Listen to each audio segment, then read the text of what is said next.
नमस्कार दोस्तों, 15 अगस्त की स्वतंत्रता दिवस की ढेरों शुभकामनाएं। इस बार स्वतंत्रता दिवस हमारे देश में अमृत महोत्सव के रूप में मनाया जा रहा है। घर घर झंडे फहराए जा रहे हैं। लोगों में बहुत ही उत्साह है। वास्तव में हो भी क्यों ना, अपने देश के मर्यादा की बात है, अपने देश की गौरव की बात है। वर्षों के गुलामी के बाद आज के ही दिन हम लोग आज़ाद हुए। यह तिरंगा 3 रंगों वाला आसानी से हमें हासिल नहीं हुआ।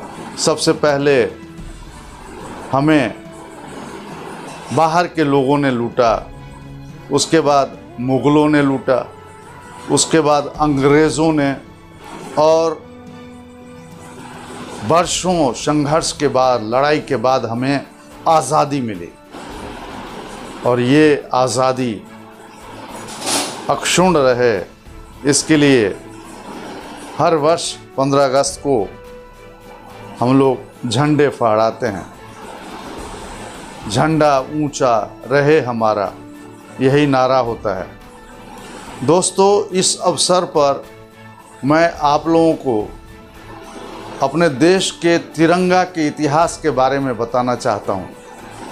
अपना जो ये तिरंगा है 3 रंगों वाला, वो कैसे बना, कैसे कैसे झंडे का स्वरूप बदला, रंग बदला, इसकी कहानी बहुत ही रोचक है। सबसे पहले 1904 में भगिनी निवेदिता, जिसको सिस्टर निवेदिता भी कहते हैं, उन्होंने झंडे का स्वरूप दिया, झंडा बनाया 1904 में। और 1906 के इंडियन नेशनल कांग्रेस के अधिवेशन में कलकत्ता में पारसी चौक के ग्रीन मैदान में झंडा फहराया गया। 3 रंगों का था, लाल, पीला और हरा। 1907 में फ्रांस की राजधानी पेरिस में मैडम कामा ने और उनके कुछ क्रांतिकारी साथियों ने झंडे को फहराया। उस झंडे में थोड़ा सा परिवर्तन था। सिस्टर निवेदिता के ही झंडे का दूसरा रूप कह सकते हैं, लाल रंग की पट्टी के बदले केसरिया रंग का पट्टी जोड़ा गया। केसरिया रंग, पीला और हरा, और साथ में सप्त ऋषि जो तारे हैं आसमान के, उनके चिन्ह को वहाँ बनाया गया। इस तरह से मैडम कामा ने 1907 में पेरिस में ये झंडा फहराया। उसके बाद की कहानी भी रोचक है। झंडा का फिर स्वरूप बदलता है। करीब 10 साल बाद डॉक्टर एनी बेसेंट और लोकमान्य तिलक जी ने झंडा फहराया। उसमें 2 ही रंग शामिल थे, एक लाल और दूसरा हरा। 5 पट्टियों का लाल रंग और 4 पट्टियों का हरा रंग। उसके साथ उन्होंने सप्त ऋषि को रखा और अर्ध चंद्रमा को भी स्थान दिया। ये 1917 की बात है। उसके बाद 1921 में इंडियन नेशनल कांग्रेस का अधिवेशन आंध्र प्रदेश के विजयवाड़ा में हुआ। वहाँ एक नौजवान जिसका नाम था पिंगली वेंकैया, उन्होंने सिर्फ 2 रंगों वाला झंडा तैयार किया। वो रंग था लाल और हरा। लाल हिंदू धर्म के लोगों के विश्वास का प्रतीक और हरा मुस्लिम धर्म के लोगों के विश्वास का प्रतीक था। अधिवेशन में झंडा पर चर्चा हुई। महात्मा गांधी ने कहा, ये हिंदू और मुस्लिम की भावनाओं को दर्शाता है, अच्छी बात है, लेकिन हमारे देश में अन्य धर्म के भी लोग हैं, 1931 का जो झंडा तैयार हुआ वो लगभग फाइनल था। उस झंडे में भी कुछ बदलाव हुआ। 3 रंगों वाली पट्टियों को जोड़ा गया। पहला केसरिया, दूसरा सफ़ेद और तीसरा हरा।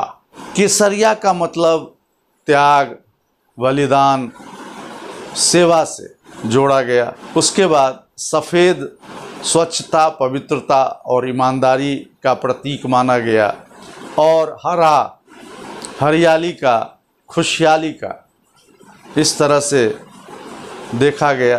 3 पट्टी वाला, 3 रंगों वाला ये झंडा बना। 1931 में ही सफ़ेद में एक चलता हुआ चरखे का निशान स्थापित किया गया। इसमें भी बदलाव देखा जा सकता है और वो बदला 22 जुलाई 1947 को। 22 जुलाई 1947 को 3 रंगों वाला ये झंडा हूबहू रहा, लेकिन चलते हुए चरखे को हटाकर अशोक का धर्म चक्र स्थापित किया गया। उस धर्म चक्र का मतलब इस तरह से समझा गया है कि उसमें 24 आरे हैं, मतलब 24 लाइन्स हैं। 12 आरे जो हैं वो अविद्या से दुख की तरफ बताता है और 12 लाइन्स जो हैं फिर अविद्या से निर्वाण की तरफ, जन्म और मृत्यु से मोक्ष दिलाने की बात करता है। तो इस तरह की विचारधाराओं को लेकर झंडे का निर्माण हुआ। कहते हैं ना कि किसी विचार के बाद ही किसी चीज़ को बनाया जाता है। तो इस झंडे को बनाने के पीछे बहुत बड़ी विचारधाराएं काम करती रही हैं। तो ये आज़ादी हमें उपहार स्वरूप नहीं मिला। हमारे देश के वीरों ने प्राण गंवाए। उन वीरों को याद करके रोमांचित होता हूँ। बाहर के आक्रमणकारियों से इन्होंने लोहा लिया और लड़ते लड़ते प्राणों को भी त्याग दिया। श्रृंखला बहुत बड़ी है, फिर भी इस अवसर पर उन वीरों की याद करना उनके लिए सच्ची श्रद्धांजलि होगी। मंगल पांडे, रानी लक्ष्मीबाई, तात्या टोपे, बाद के पीरियड में भगत सिंह, चंद्रशेखर आज़ाद, बटुकेश्वर दत्त, राजगुरु, सुभाष चंद्र बोस, गांधी जी, ऐसे त्यागी नेताओं ने देश को आज़ाद किया, वतन आज़ाद हुआ और आज हम खुली हवा में सांस ले रहे हैं। ये उन्हीं की कुर्बानी का परिणाम है। इस अवसर पर हम उन्हें सादर नमन करते हैं और कहते भी हैं, शहीदों के मज़ारों पर लगेंगे हर बरस मेले, वतन पर मरने वालों का बाकी यही निशा होगा। तो आज़ादी के इस अमृत महोत्सव पर सभी को ढेर सारी शुभकामनाएं और बधाइयाँ। अगर हमारा ये प्रोग्राम अच्छा लग रहा हो या लगा हो तो हमारे चैनल को लाइक, सब्सक्राइब ज़रूर कर दें। मैं अपने चैनल पर धार्मिक, सामाजिक, राजनैतिक और कभी कभी मनोरंजक भी होता है, सिनेमा की खबरें भी होती हैं। तो लाइक, सब्सक्राइब करना ना भूलें। देखने के लिए बहुत बहुत धन्यवाद। ढेरों सारी शुभकामनाएं। नमस्कार।